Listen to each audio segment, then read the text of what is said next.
comment apprendre à connaître Allah et quels sont les moyens que vous conseillerez pour connaître Allah?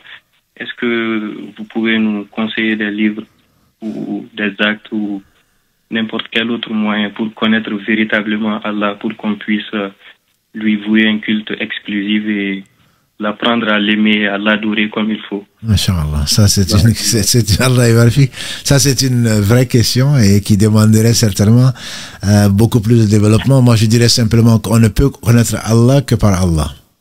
Voilà. Il ne s'agit pas du tout d'une méthode entre guillemets d'exercice spirituel. C'est-à-dire on ne connaît Allah que par Allah, et Allah a révélé le Coran. Il a envoyé Muhammad sallallahu alayhi wa sallam pour montrer ce qu'il aime. Tous les prophètes, c'est ça. Donc je pense qu'on ne peut pas connaître Allah sans connaître comme il s'est décrit dans le Coran. Et donc ce qui nous amène, nous non-arabophones, aujourd'hui peut-être un peu arabophones, à au moins prendre des traductions, des explications, etc. Je parle, le Coran, il est fondamental. Je ne parle pas de celui qui vient de rentrer dans l'islam. Je ne parle pas de celui-là. Je dis simplement celui, en tout cas, qui est déjà musulman.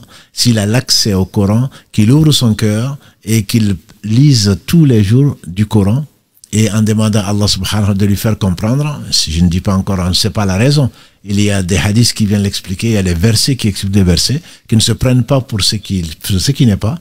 Donc pour moi, connaître Allah, c'est avant tout se baser sur la révélation, mais sur la révélation, c'est-à-dire le Coran qu'Allah a préservé, et ensuite la sunna du prophète sallallahu alayhi wa sallam. Pour moi, il n'y a pas de deuxième voie ou de troisième voie. Tout le reste, pour moi, c'est également. Ensuite, une fois que l'on connaît, le peu que l'on connaît, Allah seul sait qui il est. Et comme le disait Al-Khidr à Moussa, alayhi salam, et à Moussa, vois-tu, l'oiseau vient de prendre quelques gouttes d'eau de la mer, ta science et la mienne, par rapport à la science d'Allah, ne représentent pas plus que ces 2 gouttes d'eau par rapport à l'étendue de la mer. Donc on ne saura jamais connaître Allah comme il se doit. Mais pour connaître Allah et pour se rapprocher d'Allah, il n'y a pas 3 solutions. Il y en a une. C'est de lui obéir. Parce que je ne vois pas un amoureux, celui qui prétend aimer Allah et lui désobéir. C'est le cas de nos épouses, c'est le cas de nos enfants. Je ne vois pas comment est-ce qu'on peut prétendre aimer et ne pas obéir. Ça peut être difficile, mais il n'y a pas de, on rentre, comme je dis tout à l'heure, on rentre pas par la fenêtre. Je pense qu'il faut vraiment faire ses prières, faire son jeûne, ce que Allah a rendu important, il faut le faire autant qu'on peut. Si on peut le faire debout, on le fait debout. Sinon, les facilités qu'Allah nous a données.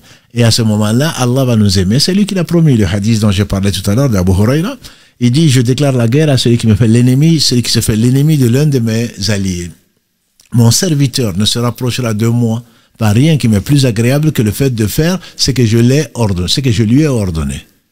Donc, ce que je lui ai ordonné, c'est ce qu'Allah a ordonné au travers de la révélation. Et on se doit donc, si on ne connaît pas grand-chose, mais on fait pour Allah. Et ce que Allah aime, c'est ce que les prophètes nous ont dit, c'est de faire la prière, d'être droit, de ne pas de faire du mal à personne, etc., etc. Et donc, de ne pas voir la quantité, mais de voir plutôt la qualité. Et ensuite, comme dit Allah, le serviteur, mon serviteur ne se finira pas de se rapprocher de moi jusqu'à ce que je l'aime. Parce que connaître Allah, c'est l'aimer par les œuvres que la personne donc va s'imposer. Et là, les nawafil rentrent notamment, comme disent beaucoup de savants, le fait de jeûner, le fait de se lever la nuit pour le dernier tiers de la nuit en particulier, de faire beaucoup de dhikr. Et comme je dis souvent aux jeunes, pour un oui, pour un non, ils sont là, ils sont sur leur téléphone. Qu'est-ce qu'ils font? Ils envoient un message à leur copine. Ça va? Et après, et même si ça n'allait pas, qu'est-ce que tu peux faire?